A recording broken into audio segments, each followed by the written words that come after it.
तो क्या 11 साल का इंतजार किसी खोए हुए प्यार को वापस ला सकता है?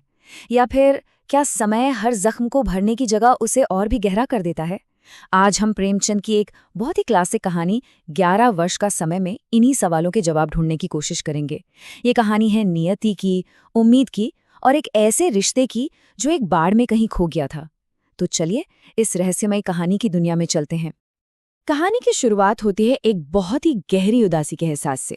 जो नरेटर है, कथावाचक, वो और उसका दोस्त एक चांदनी रात में एक ऐसी जगह पर पहुंच जाते हैं जहां हर चीज से एक अजीब सी मायूसी झलक रही थी। मानो हर चीज कह रही हो कि इस दुनिया में कुछ भी हमेशा के लिए नहीं है। और यही एहसास इस पूरी कहानी की आत्मा है।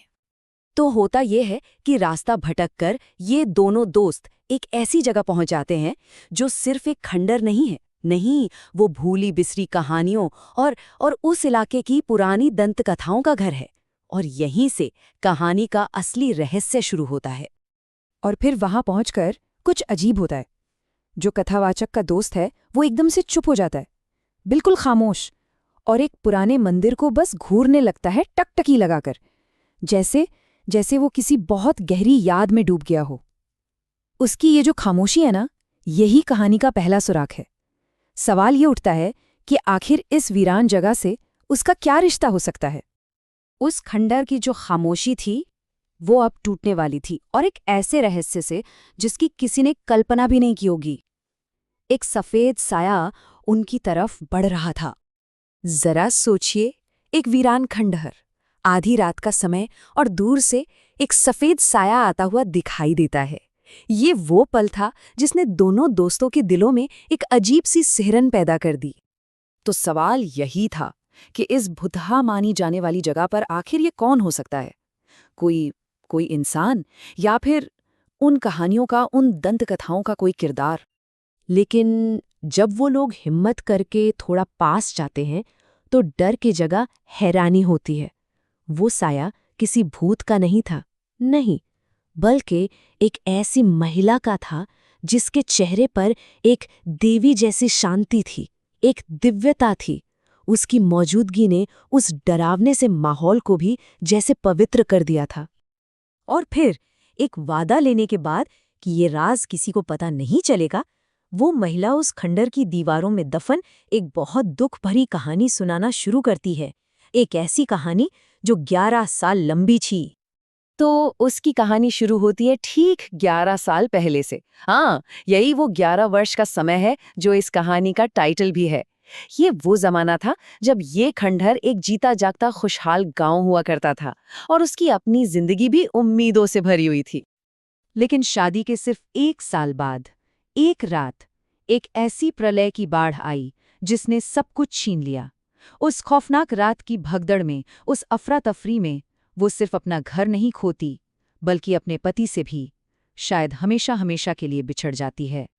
इसके बाद तो उसकी जिंदगी बस इंतजार और तकलीफों का एक बहुत लंबा सफर बन गई।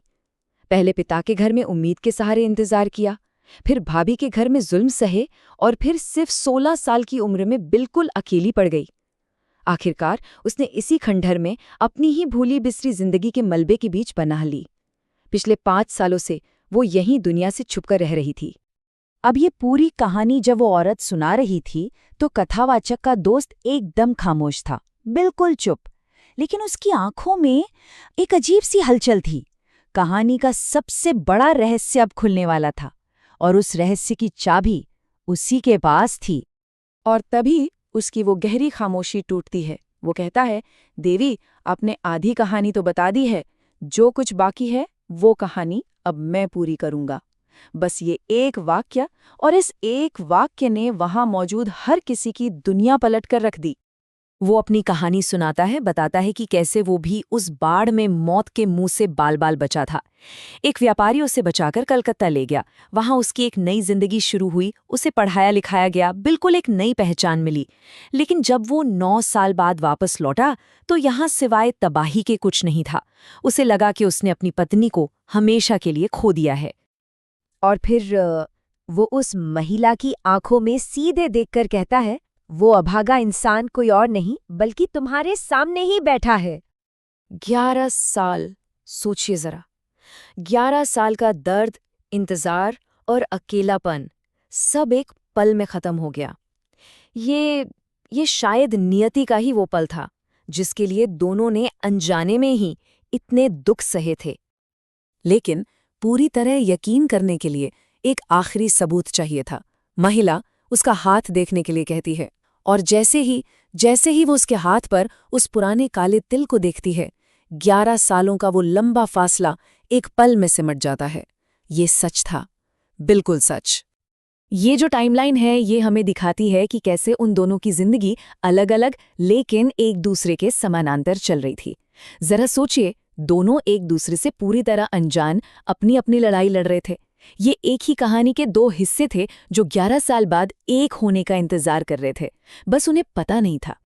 तो आखिर में सवाल यही बचता है, 11 साल का ये इतना लंबा दर्द भरा सफर, क्या ये सिर्फ एक इत्तेफाक था, एक संयोग, या फिर ये नियति थी जिसने उनके लिए यही कहानी लिख रखी थी? प्रेमचंद ये सवाल हम सब पर छोड़ जाते हैं, ये सोचने के लिए कि हमारी जिंदगी संयोग से चलती है या फिर किसी पहले से लिखे हुए विधान से।